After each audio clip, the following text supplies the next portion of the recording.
before I get into the actual sky replacement, I want to test you. Wait, I don't think I have you in the right, in a junkyard up south of Santa Fe. And I thought, oh, how cool is that? I want to bring in an image. Okay. Sorry, folks. Oh, somebody has two devices on. Larry, you can only have one on at a time. Yeah, just cut it off.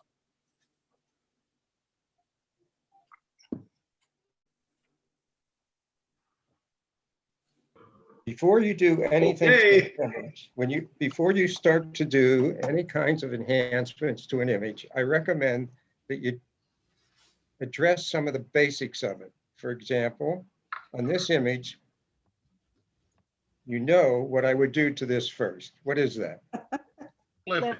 Flip it. Flip it, because Flip it it. doesn't read the way I really think it could read right. So yes, the first thing I would do is flip it. And the reason I'm saying don't do other changes because you're not seeing them in perspective to your base composition if you haven't done the basic compositional aspects first. So this is the first thing to do. I also wanted to show on this that there's, you see the background here. There is a feature now called Select Sky. I don't know that this is, see here under Select Sky, and it will go into an image and pretty much see what the sky is. This isn't the sky replacement yet. This is just trying to get the sky. And based on a range, so it's not picking up that aspect of the range there, which is fine. I'll show that to you in another image. But what I wanted to show you on this one is if you go up to Image, Adjustments, black and white. And I don't use this to do my black and whites because I use the Nik Silver FX Pro 2, which is now owned by DxO. And I've upgraded to their version of that. But I discovered something here the other day. Watch this image. Under the defaults, there's infrared. And when I change that to infrared, look at the presentation of that image. How unique that is. And if I do a little bit of adjustments, just a minute.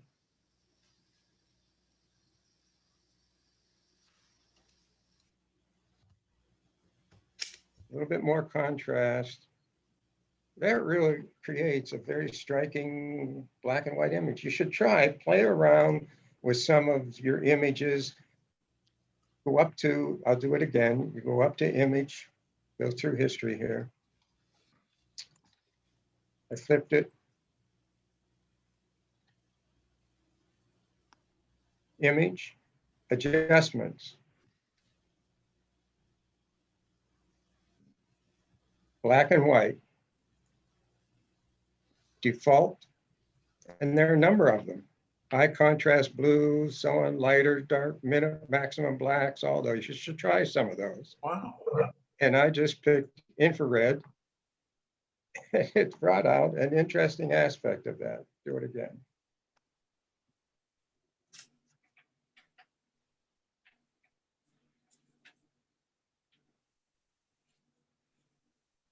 That's striking. Interesting thing to do. All right. Let me pick another image. I want you to tell me what, my question is, what do you think is wrong with it? Let me get it for you first. Of the things I've talked about, what's wrong with this image? I think the sky needs to be dehazed first. Okay, that's an aspect, that's an enhancement. But there's something that there are three things I talk about on strong composition. One is read left to right. One is if something's on the edge, it has to be either in or out. The house is not in or out. The house And it's not those two. And the third thing I always talk about is what? There's no Place to place to stand. A place to Place to stand. stand. And if you have a place to stand, the viewer becomes part of the image, not just looking at it. This image does not have a place to stand and could have had a place to stand, but they didn't do it. Now, the sky. Okay, so now we have an aspect of the image, and we will use the new feature. Let me Edit. ask you a question, John. Would it help to flip the image so that you have the key on starting on the left-hand side? Actually, I don't think this, I'll show it to you and I'll explain why. So let's do it. No, It leads you in very nicely, leads you in from the left to the right. And you have this boat and then you have the sailboat. If they had some additional stuff on the right to keep you coming back into the image, then I would think this would be a stronger way. Yeah. But because it's open on the right-hand side, you tend to come in here and go off. Where this one, the boat is there, it brings you in, and this brings you back into the image. So I think this is a stronger composition for that. But let's work on the sky. 2 ways to work on the sky. Before the newer features, I would have suggested taking it into a camera raw.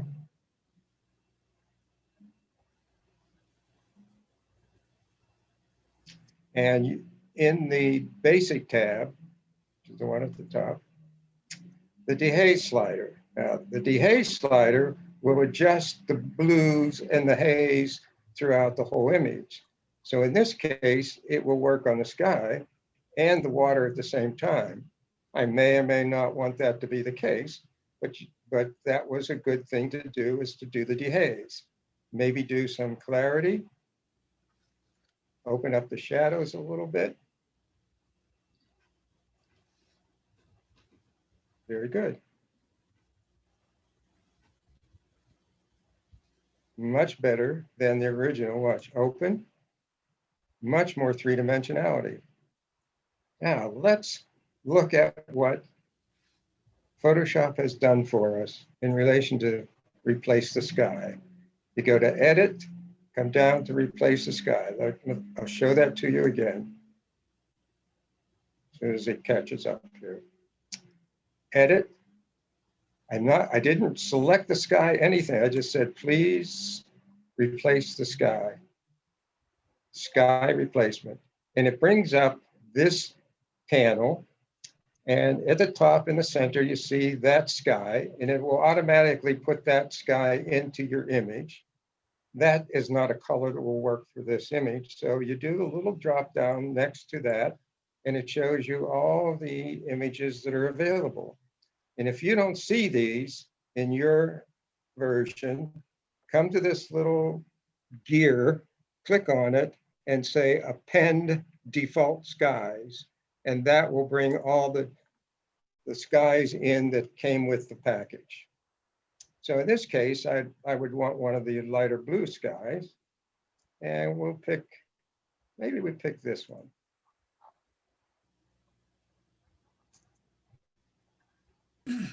If I come back to the main part of this, I have some sliders that I can use. I can brighten the sky, I can darken the sky, and it works only on the sky. I can create different temperature. Maybe I want it to be a little warmer in relation to this, or a little cooler. Let's make it a little cooler. Scale means it will make the sky actually much larger than the image itself. Let's show that to you. I can show.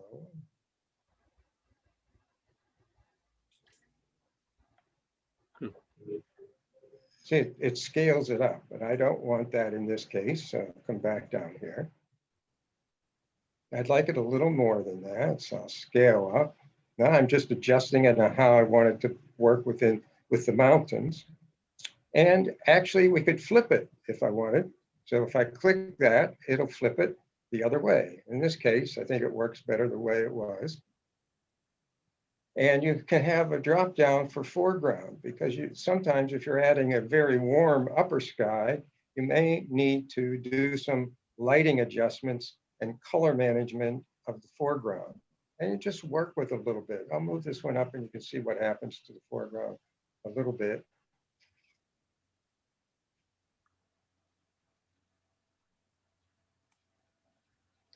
It's trying to match it to what the sky looks like.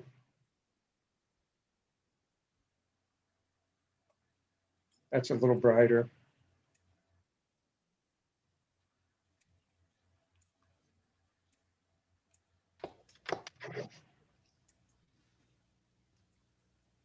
At the bottom, you see it says output. So I certainly recommend output to a new layer because it will put it, you'll then have two layers. You'll have your original and you'll have this change. I'll click the OK. And you see the layers palette actually has what's called a grouping. It says sky replacement group. And it's made up of a number of layers here, but the two most important is the one that's already labeled for you, sky. If I turn that off, it is actually the sky itself. The one below it is the foreground adjustments, if we did anything for those. And then specific adjustments related to the sky. And since you have those as a separate layer, you could actually select that sky layer and do even more. I could dodge and burn on that sky. I could use sponge. I could even take that sky into Adobe Camera Raw. So I clicked on the sky layer to select it. Now I'm taking it into Adobe Camera Raw, and I'll use the dehaze slider on that, just on the sky, just to bring a little bit more drama to the sky. Click OK. So I've adjusted the sky and didn't adjust anything else in the image because the background layer down here is separate from what they've created with the sky. And if I click that little arrow there, it takes the grouping back up. Click the little arrow again, you'll see each of the individual layers within that. So it's really neat to have, if I bring it back up and I turn that eyeball off, you see the before, turn it on, you see the after. Click that little arrow and I get each of the layers, and I could turn any one of those layers off and on and see what the effect is. I think this is really a striking capability, just great. So, yes, do you have questions? John, you know you have a hand there where you can move that sky up and down and get a different look. Yes, that's true. Yeah, I just thought I'd mention that because you Yes. see it down there where you just got part of it. Yeah, you can move the sky around. I forgot to mention that. Wow, it's just so neat for what they've done with this. Okay, so that was that one. But I wanted you to understand up front that there wasn't a place to stand. That was the first thing. Why was I not happy with that image? It's not mine, so I'm not concerned about it. But I want you to get into the images that we have. Okay. I shot this image in Venice, and I thought it was so different because the way I captured it is the woman with the dress and the material flowing is a large billboard at the end of this little bridge that this fellow is sitting on with his dog. And I thought the juxtaposition of the two characters was really unique. So I shot the image. And I thought, it's just a neat thing. The other day, I was thinking, why not play with this? Just play with the sky, because the sky replacement will think this light gray area is the sky. So we'll go to sky replacement.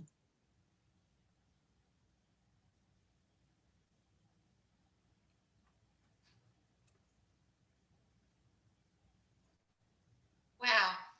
How easy was that, folks? Look at that, how easy. And you think, oh, let's try a different one. I click the little down arrow next to the skies, scroll down, How about, let's try even this kind of image. Wow. And in this case, maybe the flow of it coming this way isn't what I want. So if I come back here and flip, it flips it. And I can grab it and move it around even. Just by putting my cursor on it and moving it. I think, no, I think maybe I liked it the other way. Flip it back, move it around. Maybe scale it.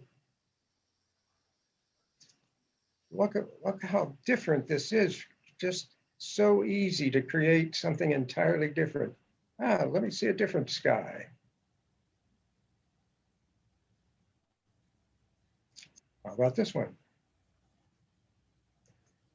I think that's a nice sky. And if I come back to the main part here and say, okay, again, I get that grouping of the sky. Now I can click on the sky layer, take it into Adobe Camera Raw, and use the dehaze. And the dehaze will work only on the sky because that's a separate layer. And I'll bring more drama into it. How easy is this to play with your images and just create different versions of them? John, Yes, can you enlarge that so we can see how the edges are working together between the sky and the original image? yes. It's amazingly good. Wow. Look at this. Wow. Hello, John. Yes, Can you use other photos besides traditional sky in your photos that you would use for your sky replacement? yes, you can put images in there. I'll do that next time because I've done it, but I wasn't real comfortable yet thinking, yeah, I can just teach this. But yes, you could say this is a sky and you put some JPEG in there and it'll put some, think of what you've just come to is so great. And that here's a tool that allows you to do some really creative composites easily. And it just makes the selections for you. However, you will need, come back to this image, the way it was open, you need some area that represents a sky or an open area.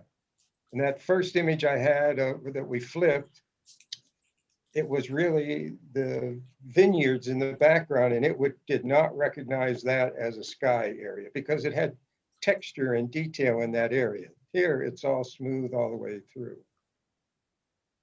You understand that? Yes? John, are you going to show how you can put your own skies into that sky replacement? Oh, yes, okay. And John, Yes? have you had any luck putting a sky in a TIFF file that's a transparency? Say it again, if I what? Have you had any luck putting a sky in a TIFF file that the background is transparent? Yes, yes. Okay. Mhm. Yeah. If you could touch on that, that'd be great. Yeah.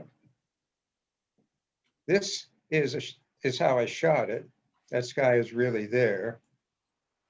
But I wanted to show you that even here, I could do some things with this.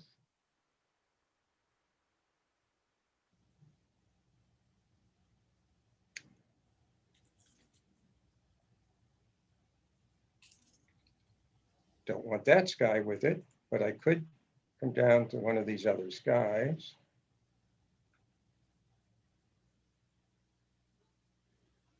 Let's try that one. What a difference, how easy. Let's try.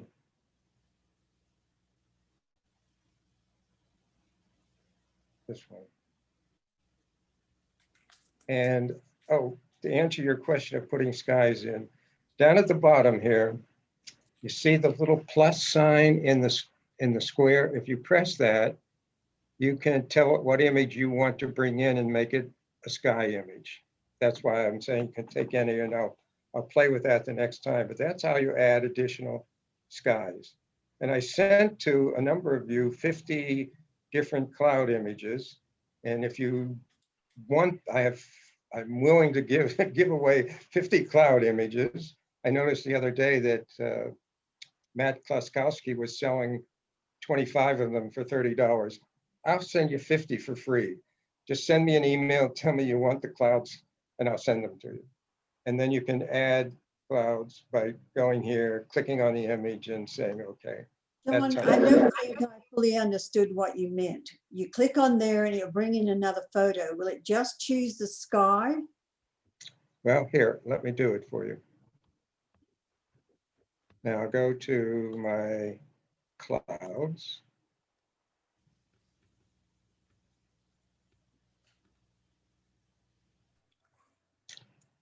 How about this one? Uh-huh. It wants me to name it.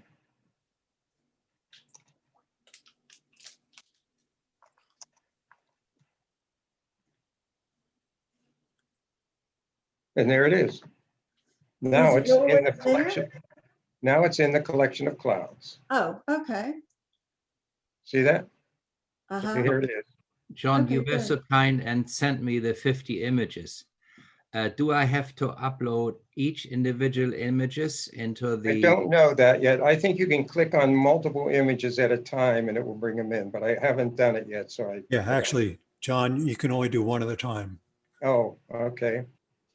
Well, doggone, I'm going to complain to Adobe. No, Yeah, thank you do very that. much. I only didn't want to make a mistake and wanted to ask you today. You can make a mistake. You can, that's better. Yes. Okay. So here we are. I replaced that sky and really interested, replaced it with one of my skies and use that in here.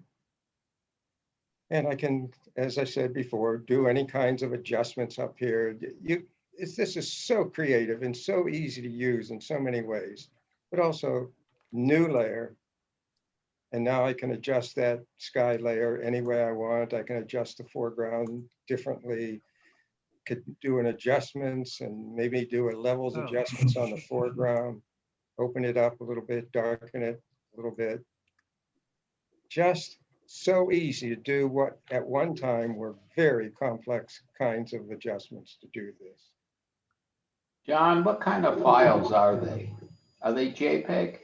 The one that I'm using here are JPEGs, but when I do my work, I use TIFF.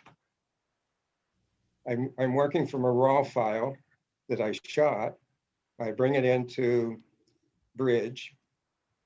I then take it into Adobe Camera Raw, as I talked about before. I do probably 60% of my enhancements in Adobe Camera Raw, and then bring it into Photoshop to do adjustments and finals, and maybe even then take it back to Adobe Camera Raw. But Adobe Camera Raw has so many great features in it. I covered a lot of those the last time.